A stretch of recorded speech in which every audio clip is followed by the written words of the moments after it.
Hello and welcome to your next National 4-5 Computing Science lesson.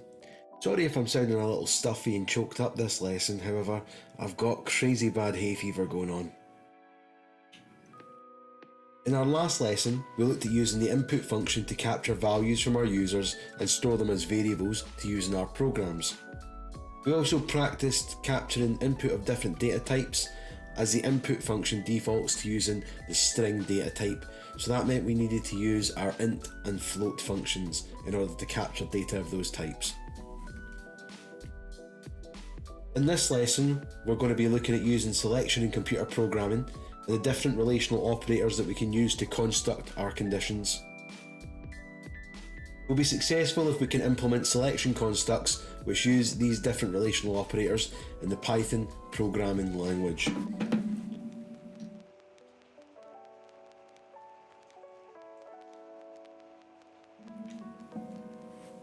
We're going to first start off by talking about something called program flow.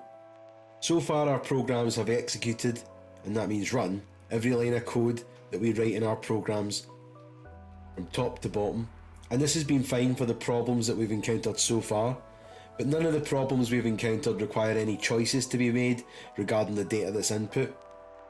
But consider making something like a cup of tea.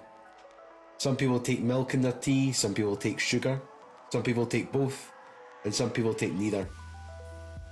Look at the algorithm on the right hand side of this slide. It's constructed how we currently write our programs, and it hits every statement in turn.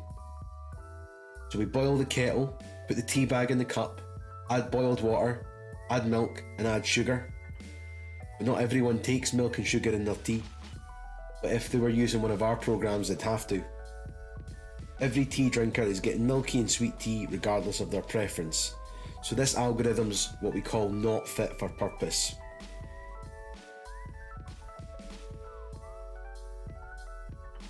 Our programs need to be able to adapt to user input or the values of variables as the programs progress to allow it to solve more complex problems. This is known as selection or conditional branching and allows for multiple paths through our programs based on whether something is either true or false. In a flowchart, we would represent this idea of a branch as a diamond with two paths following off from it, as shown in this new flowchart here. This new algorithm is fit for purpose as it gives the tea drinker the choice of having milk or sugar or both or not at all. If you pause the video and follow the flow of the program, you will see that the use of the diamond or the condition allows for every possible combination. The algorithm flow is completely controlled by the conditions and there are multiple paths through our program, making it fit for purpose.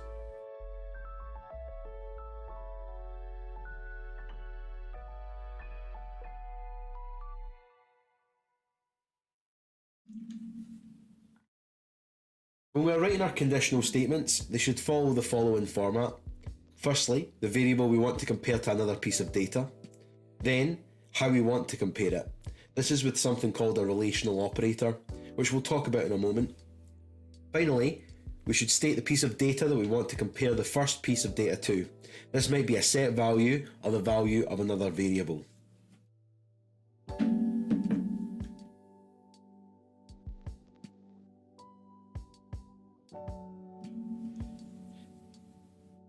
Relational operators are used in conditional statements to evaluate to true or false.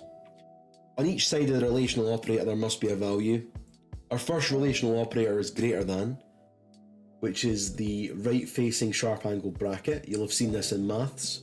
Again with the less than sign, you'll have seen this in maths too, which is the left facing sharp angle bracket. Following on from that, we've got the greater than or equal to and the less than or equal to signs, which is represented by the right facing sharp angle bracket and an equals sign and the left facing sharp angle bracket and equals sign. After that we've got equality or double equals. In other programming languages this might be represented differently, but in Python it's represented as a double equals, and we're just checking to see if one value is equal to another. Finally, we've got exclamation mark equals or not equal to. Again, this might be represented differently in other programming languages and in maths. This is used to check if something's not equal to something or inequality.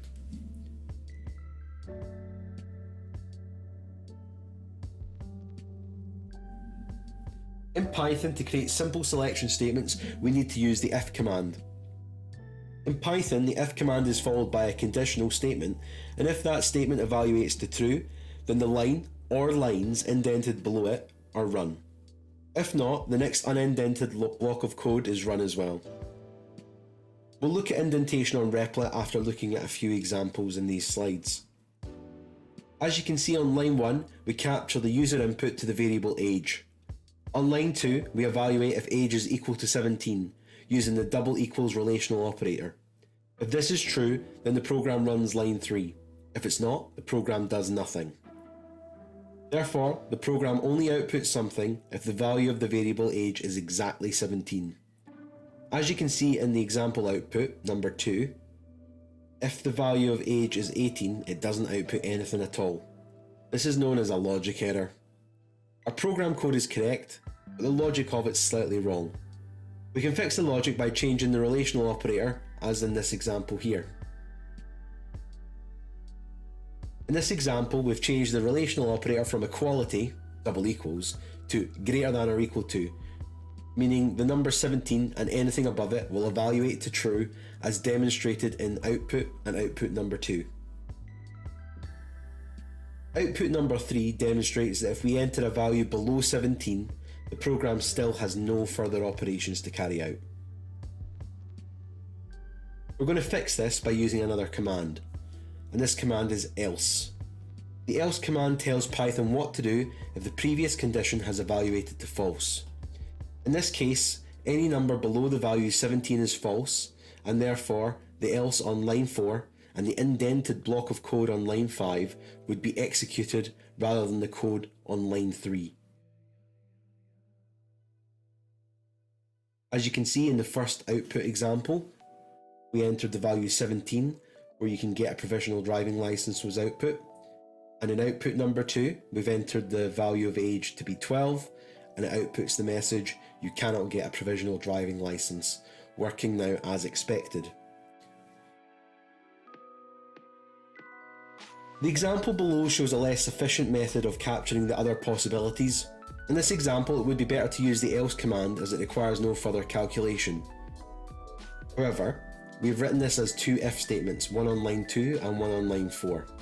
There are situations where it is best to use 2 if statements, but this is not one of them, as all the other possible outcomes could be captured by using an else command on line 4, which requires no further computation, and you do not get a better result by doing it this way.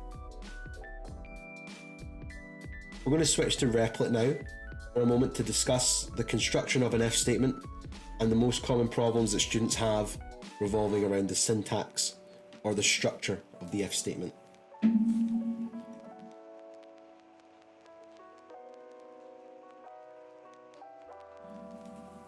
We're going to look at the proper way to construct an if statement and also some of the problems that you might run into when you're constructing your if statements on Python. So when we want to construct an if statement or a condition, we're going to start with the if command, then the variable which we want to compare to another piece of data. In this case it's going to be age, as we're going to write the same program as the examples had on our PowerPoint slides. Then we need our relational operator. In this case I'm going to use greater than or equal to. Finally, we need to put our piece of data to compare the variable age to, which is going to be the integer 17. Finally, we need to put a colon at the end of this line to tell Python we're moving on to what should happen if this condition evaluates to true. After the colon, if I press enter, you'll notice that our cursor moves slightly over to the right hand side and isn't all the way over to the left anymore. This is known as an indented block of code, and it's to tell Python this is the bit of code I want you to run if the above condition has evaluated to true. If I press backspace once, it'll take me all the way over to the left, and this code is no longer part of the if statement. So I'm going to press backspace again to return to the end of my if statement, and if I press return, it puts me back to the correct indentation level for the code if the if statement evaluates to true. Don't try to put your own indentation in. This is one of the most common problems that students have when they're constructing if statements. So the code that goes into the true evaluation section can be anywhere from one line all the way up to thousands of lines of code. We're just going to stick with one line, which is a print function saying you can have a provisional driving license. So I'll enter that now.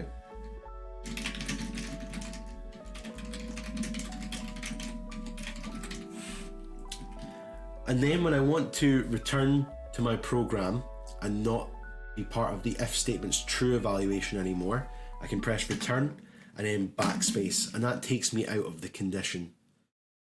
If I want to capture what happens when the condition evaluates to false, I need to be all the way over to the left again at the top level of indentation, so that's where we normally write our code, and write the command else followed by a colon. When we press return, it acts just like the if statement above does, brings our cursor over to the right hand side and allows us to enter the code which we want to happen if the else evaluates to true. I'm going to write print, you cannot have a provisional driving license. So the most common problems that students have are trying to put in your indentation manually, either using the tab key or the space bar. Try not to do this, as you'll end up with indentation errors. Another problem that you might have is you might forget to put your colon in at the end of your if statement or at the end of your else. And this will cause a syntax error, as it's expecting to have a colon at some point after an if or an else. Another problem that you might have is having your else indented within your if statement's true section like this. And to fix that, all you need to do is put your cursor before the word else and press backspace once. I hope that was useful, and when you're trying out your if statements in your assignments, that helps you.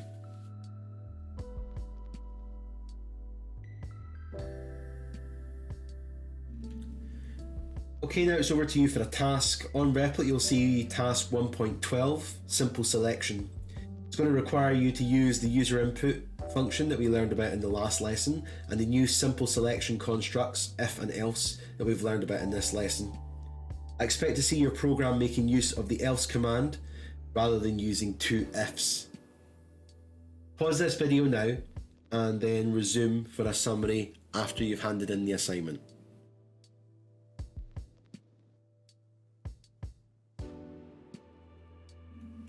In this lesson, we've looked at program flow and how we can control multiple paths through our code by using the if command or simple selection. We've learned that selection statements evaluate to true or false, and we can capture the flow of the program on a false evaluation using the else command. We've also learned about relational operators that we might use in our conditions. Next lesson, we'll look at the else if program flow along with complex conditions. See you next lesson.